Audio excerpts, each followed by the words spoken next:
Saudara-saudara yang terkasih, apakah Anda masih takut dengan pandemi COVID-19? Masih ini ya, kikuk ya, sama saya juga kikuk.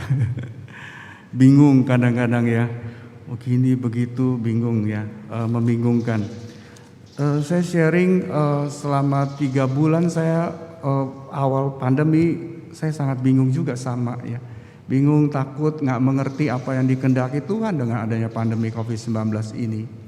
Ternyata Tuhan ingin memproses saya secara pribadi, mungkin memproses kita juga, memurnikan kita juga, membuat kita semakin jernih melihat sesuatu, mendengar sesuatu, baik hati, pikiran, dan perkataan kita bisa melihat itu semua. Apa yang kita lakukan juga terungkap dengan sangat jelas, kita dimurnikan itu.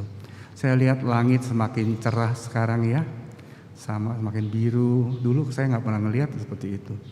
Berarti Tuhan mau berbicara sesuatu kepada kita, memurnikan semua, memurnikan kelembagaan kita, memurnikan pribadi-pribadi, terutama hati manusia itu supaya kembali dimurnikan ya, terutama mengasihi Allah dan mengasihi sesama kita dan juga pasti alam ciptaan itu.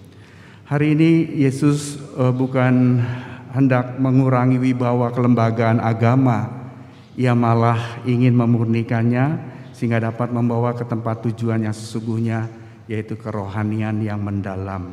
Jadi tujuan kelembagaan kita DPH, PGDP dan begitu ke arah kerohanian yang mendalam. Ya, kerohanian yang mendalam nanti kita bisa lihat apa itu. Dengan bahasa yang kesehariannya, yang perlu dibasuh bukan tangan atau piring, mangkok, melainkan hati manusia. Karena segala sesuatu muncul dari hati manusia ya, yang baik maupun yang jahat itu dari hati manusia. Jadi arahnya ke situ, kita dimurnikan hati kita dimurnikan. Jadi tujuan dari lembaga gereja juga memurnikan hati manusia supaya dia sangat mencintai Allah dan jangan mencintai sesama dan juga alam ciptaan itu. Kita perlahan belajar, kata kuncinya memurnikan itu, dimurnikan. Semuanya dimurnikan ya. Kelihatan dengan sangat jelas kalau kita tadi bilang cuci tangan ya, pulang harus kalau pergi pulang harus mandi. Kita nggak ada tadi ya kata-kata seperti itu, pulang pasar mandi. Itu perlu kita maknai kembali, bukan sekedar karena apa? Bukan karena kebersihan saja, kesehatan, bukan. Tapi karena kita menjalankan hukum perintah kasih Tuhan itu, mencintai sesama seperti diri sendiri. Kalau kita mau selamat, orang lain juga harus selamat. Jelas ya, kita juga ingin menyelamatkan orang-orang di sekitar kita. Contohnya kalau kita menggunakan masker, orang lain nggak menggunakan masker, apa yang kita lakukan? Kita memberi masker. Jangan hanya ngomong doang, pakai masker, prokes gini gitu. Ya, saya bicara juga pada pemerintah seperti itu. Mereka nggak punya uang untuk itu. Kalau lingkungan sekitar kita selamat, kita pun akan selamat. Jelas ya, jadi kita memaknai kembali apapun yang kita lakukan keseharian itu pribadi ya, itu pribadi kita lihat seperti itu. Apa yang kita lakukan dan lain sebagainya. Nah, kita masuk ke kelembagaan, mulai kelembagaan kita. Bagaimana gereja sakramen, sekarang sakramen Ekaristi. Apa sih maknanya sakramen Ekaristi bagi saya? Hati saya mengatakan apa itu? Bunyi gak dalam hati saya? Atau ada apa ya? Ada gejolak apa dalam hati saya? Apakah datar? Apakah saya menangkap makna dari Ekaristi? Di mana Tuhan memberikan diri sepenuhnya kepada kita. Belajar berkorban dan lain sebagainya, memberikan diri. Apakah kita terjadi transformasi dalam hatiku, pikiranku, perbuatanku nanti pulang? Itu kan seperti itu ya. Terjadi transformasi, dimurnikan lagi. Tujuan kita ke gereja ngapain? Ditanya, ngapain kamu ke gereja? Ngapain kamu ikut misa? Dan sebagainya. Gitu ya, jadi kurang lebih itu yang menurut saya supaya tolong diperhatikan bagaimana Tuhan pada masa pandemi COVID-19 ini ingin memurnikan kita semua, terutama hati kita. Hati kita semakin mencintai atau tidak? Kalau kita diberi contoh Tuhan udah mati-matian mencintai kita, kenapa kita tidak bisa? Jelas ya, jadi itu yang terjadi. Mungkin apakah itu yang terjadi? Bukan sekedar lagu tadi, bukan sekedar apa ya, macam-macam. Tapi tujuannya itu arahnya situ, terjadi transformasi diri, terutama hati kita. Semakin jernih, semakin murni, semakin bisa membedakan mana yang baik, mana yang enggak. Jelas ya, karena kita menyantap tubuh dan darah Kristus dan juga firman-Nya itu sungguh-sungguh bunyi dalam hidup kita sehingga tertanam dalam bukan lewat begitu saja. Jelas ya, jadi semuanya dibersihkan, dibereskan, dimurnikan seperti itu. Itu yang contoh yang lain lagi mengenai sakramen perkawinan. Yang saya tahu sakramen perkawinan itu mengapa sampai kuat pasangan suami istri sampai bertahan sampai 25 tahun, 50 tahun karena apa? Ayo, nggak pernah mikir kan, kenapa saya bisa kuat sama dia ya? Refleksi terus, kita refleksi kenapa? Karena apa? Karena saya mendapat itu dari seorang pasangan suami istri yang merayakan HUT perkawin 25 tahun, yang sekarang sudah almarhum juga, ada ayah, Pak Bapak itu sudah meninggal. Dia mengatakan pada satu homili dia sharing, mengatakan begini, bahwa saya menerima pasangannya sebagaimana adanya itu. Jelas ya, sebagaimana adanya dan mencintai dia dengan sungguh-sungguh. Jelas. Dan mencintai diri kita sebagaimana sebagaimana adanya juga. Itu sebenarnya nanti salah satu dari ardas kita kan, penghormatan martabat manusia, itu salah satu sikap kita menerima diri dan menerima orang lain sebagaimana adanya. Bapak terima saya adanya sebagaimana adanya, saya Samuel ini. Tidak bisa mengubah saya, bukan? Demikian diri kita menerima diri saya sama seperti ini ya, saya nggak bisa mengubah. Nggak bisa. Jangan coba-coba mengubah pasangannya, bukan? Nggak bisa. Itulah.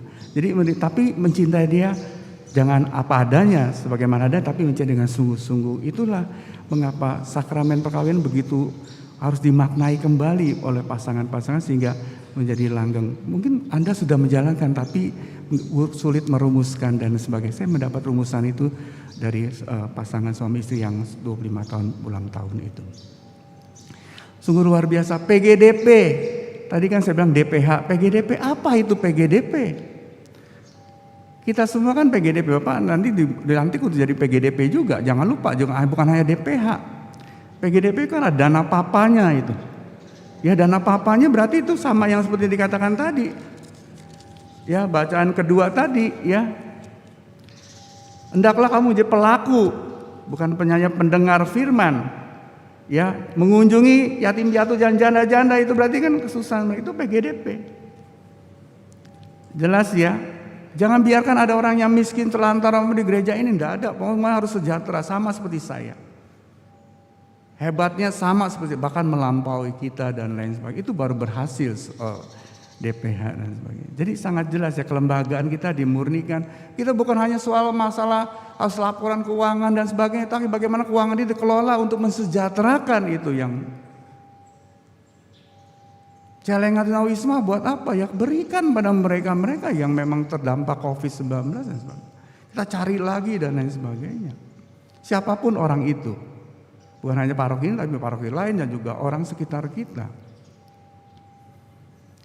Jelas ya, jadi Yesus memurnikan lembaga Katolik juga. Katolik harus berpikir ya, GAJ, semua KWI, semua paus ya, di Vatikan juga dimurnikan semua sama. Pemerintah juga semacam itu, dimurnikan semuanya supaya tujuan dari lembaga itu didirikan untuk apa? Ya, untuk kerohanian yang mendalam, hati manusia yang jernih itu, yang selalu dekat dengan Tuhannya sehingga bisa memilih yang mana yang baik, mana yang buruk, seperti itu. Roh Kudus diberikan tempat di hati kita supaya dia bisa membantu kita diskresi. Zaman sekarang anak-anak kita juga dilatih untuk itu. Jelas ya, jadi benernya kalau baca Injil tuh, baca firman tuh benernya banyak sekali inspirasi hidup. Membuat kita nggak takut akan hidup ini, nggak takut akan kematian kita dan lain sebagainya. Jadi anak-anak kita jadi kreatif, hebat dan lain sebagainya karena kita bisa baca macam-macam ini.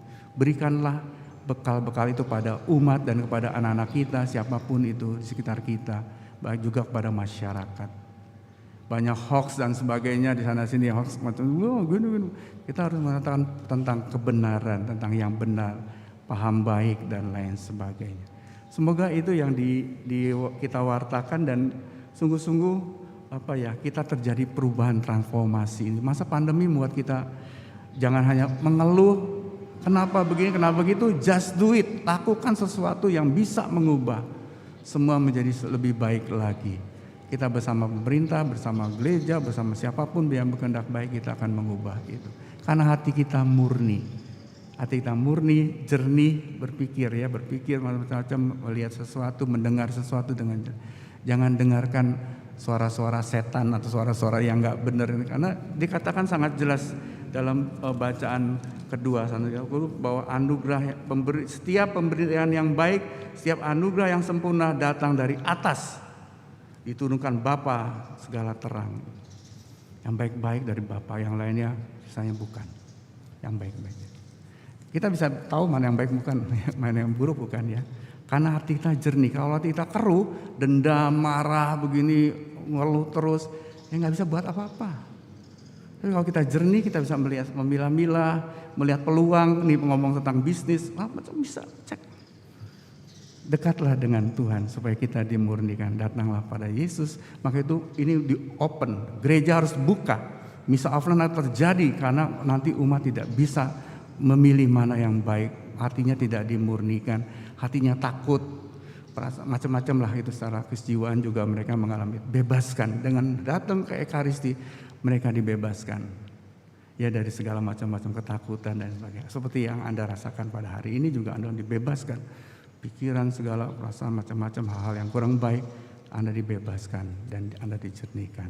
Dengan firman, dengan tubuh dan darah Kristus kita mencapai apa yang menjadi tujuan dari gereja kita, paroki ini didirikan ya, membawa umat menuju kepada Allah yang sungguh luar biasa, yang selalu memurnikan hati kita, menjernihkan batin hati kita.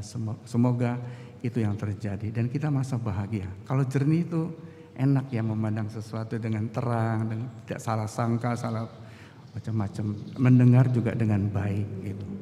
Semoga itu yang terjadi dalam kehidupan kita dan Anda membawa umat seperti itu yang Tuhan harapkan, Tuhan inginkan. Amin.